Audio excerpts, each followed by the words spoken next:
मोटा जेरी हर दिन live stream में फीमेल स्ट्रीमर्स को गिफ्ट से नहलाता है। जैसे ही वह टिप देना बंद करता है, वे स्ट्रीमर्स तुरंत दूसरे अमीर लड़कों को ढूंढने लगती हैं। वह हमेशा से हैंडसम बनना चाहता था ताकि लड़कियां उसे पसंद करें।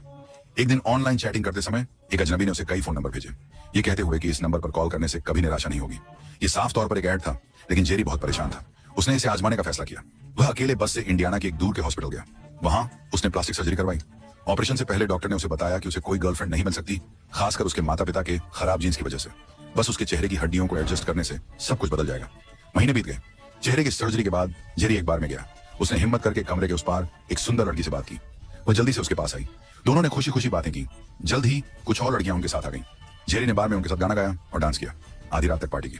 उसे नशा हो गया और वह बाथरूम चला गया। जब वह बाहर आया तो उसने देखा कि सारी लड़कियां गायब हो गई थी। बार मालिक ने उसे बताया कि लड़कियां एक भी पैसा दिए बिना चली गईं। तभी जेरी को एहसास हुआ कि उसके साथ स्कैम हुआ है। वो गुस्से से भर गया। वो हॉस्पिटल वापस भागा, इस बार बंदूक लेकर, डॉक्टर से भिड़ने का पक्का इरादा करके। ये देखकर कि जेरी ट्रिगर खींच सकता है, डॉक्टर ने तुरंत दूसरा तरीका बताया जिससे उसे सेटिस्फैक्शन की गारंटी मिली।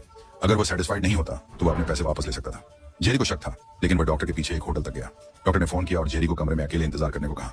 थोड़ी देर में एक शानदार फिगर वाली औरत ने दरवाजा खटखटाया और अंदर आई। आगे क्या हुआ शायद हर कोई अंदाजा लगा सकता है, मैं डिटेल में नहीं जाऊंगा। चलिए सीधे अगले दिन पर आते हैं। अगली सुबह जेरी उठा। औरत पहले ही जा चुकी थी, लेकिन उसे बहुत ज्यादा तबीयत खराब लग रही थी। उसने फ्रंट डेस्क से ढेर सारा पानी भेजने को कहा और थर्मामीटर मांगा। उसने अपना टेम्परेचर लिया और पाया कि उसकी रीडिंग नॉर्मल से काफी ज्यादा थी। अचानक उसके शरीर में बहुत तेज दर्द होने लगा।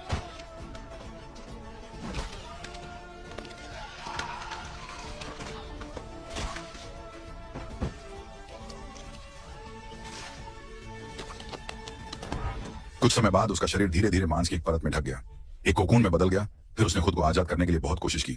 आखिरकार वो कोकून से बाहर निकल आया। उसे लगा जैसे उसमें कोई अजीब बदलाव आया हो। वो लड़खड़ाता हुआ बाथरूम की तरफ गया। उसने शीशे में देखा, जो आदमी वापस दिख रहा था वह अब मोटा आदमी नहीं था, बल्कि वो मसल से ढका हुआ हैंडसम और हट्टा कट्टा आदमी था।